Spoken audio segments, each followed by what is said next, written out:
Morning everybody. So for those who followed our last quick video on Pippa being sick, Pippa's still sick but it's daylight now.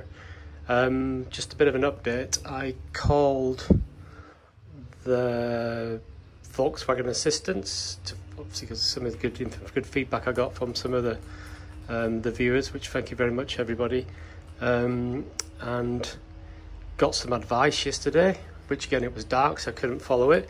It was to try and locate the little gap that you can put your key under. So you can put your manual key under here, but I told the lady yesterday that I don't think there is one there, and there isn't one there. And that I think is because she was thinking this is a van, and it's not. It's a camper van that's made in Germany, so probably it's there. So you think you pop that cap off on the passenger side with your key, and you can put your manual key in and get in and do all the things you need to do. But look at the gap that I've given myself by bringing my van closely to leave for a little while. So I'm not getting in there. I'm not sure anybody's getting in there to do the manual key. So I've called the Volkswagen assistance back again because it's part of the warranty. I think it's 3 years or 5 years, and 100,000 miles, and they gave me an option of an AA person to come out before 11 or a Volkswagen person to come out between 11 and 1. So I chose the Volkswagen person to come out.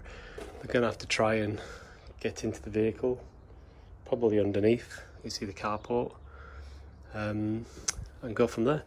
But I have noticed that the top has come up a little bit.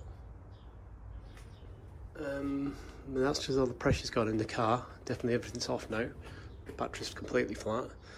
But yeah, so Pippa's sick. We'll get her fixed, and because we need her again to go back out.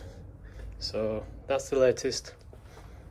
She's going to be fixed hopefully very soon. We need the cover. Was it? Did it get into the van? Aye.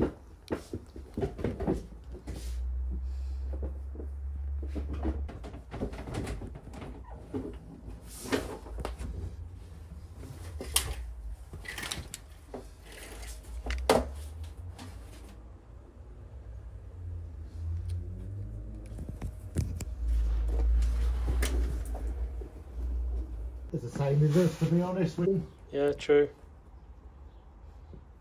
That's where cats always hanging around there. Yeah, they can be a bugger and all. They can get where they don't want to.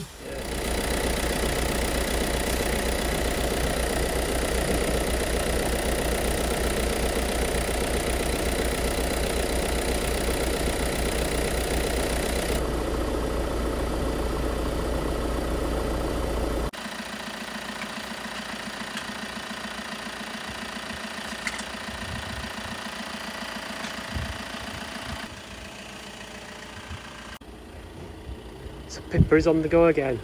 She's sorted. The lovely man from the AA sorted her. She's ready to go. I can explain a little bit more on the way.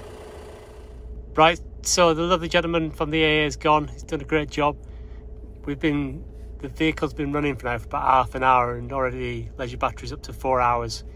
So we're going to go for a half-hour drive to charge that all the way up.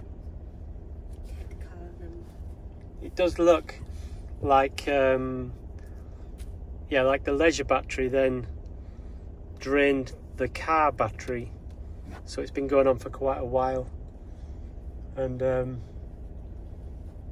yeah, it looks like it's all okay now. We just got to take a drive. He was happy with the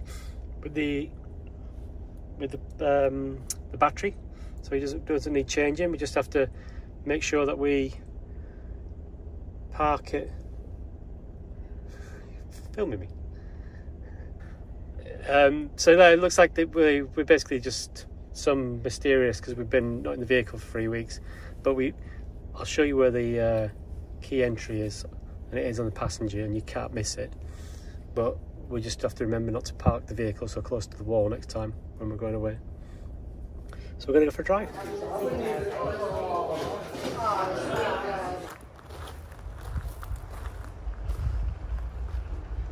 That was a nice little stop. So this is Hungerford. Just hopped out to give the car a bit of a spin. A sandwich in a box.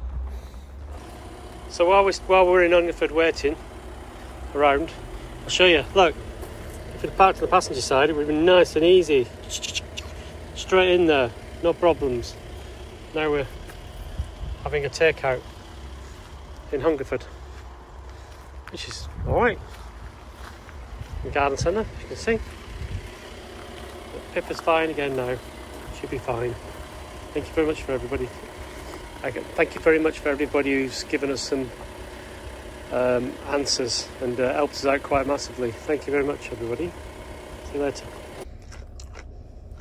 Oh. So I just put the name of the cafe, but a wrap, brie and ham, and Chris, tuna ham, and coffee.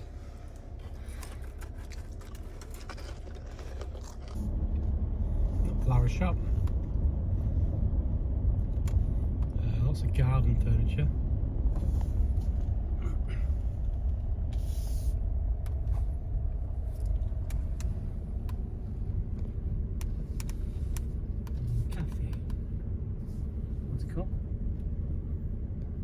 Trays. Yep. And there's a wine and spirit place next door.